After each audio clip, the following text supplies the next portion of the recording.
এটা হলো বেগুনের চপ। না খেলে পরে অনেক পস্তাবেন। অনেক মজা। বাজার থেকে এভাবে বেগুনের বাচ্চাগুলোকে ধরে নিয়ে আসবেন, আইনা মাছে কেটে 4 টুকরা করে দিবেন। এবার বেগুনগুলোকে 10 থেকে 15 মিনিট একটু ভাপ দিয়ে নেবেন। সিম্পল।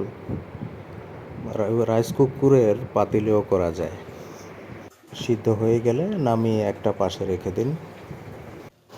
কড়াইতে পেঁয়াজ, কাঁচামরিচ, লবণ, আদা রসুন পেস্ট এগুলো দিয়ে একটু ভালো করে মিশাইয়া এরপরে দিয়ে দিতে হবে বেশ কিছু ধনিয়া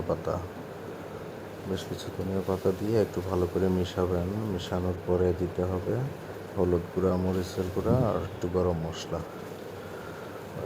এরপরে দিবেন 1 চামচ বেসন।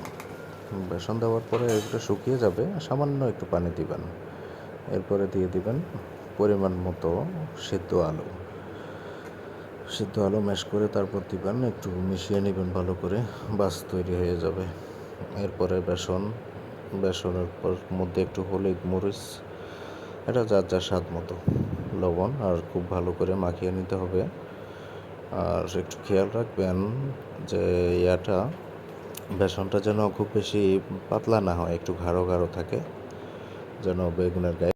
তারপর আলু ভর্তাওয়ালা আলু বা সিঙ্গারাওয়ালা আলু যেটাই পারেন বানিয়ে নেবেন। নিয়ে এই যে বেগুনের মাঝে দিবেন। মাঝে দিয়ে চতুর্পাশ থেকে একটু গোলাই দিলেই খুব সুন্দর করে রেডি হয়ে যাবে বেগুনের বড়াটা। এই যে দেখেন, এইভাবে নিয়ে একটু হাতের বাজে গোল গোল করে একটু প্রেস করবেন, তাহলে দেখবেন খুব সুন্দর করে হয়ে যাবে। আচ্ছা, এইভাবে সবগুলা রেডি করে নেবেন।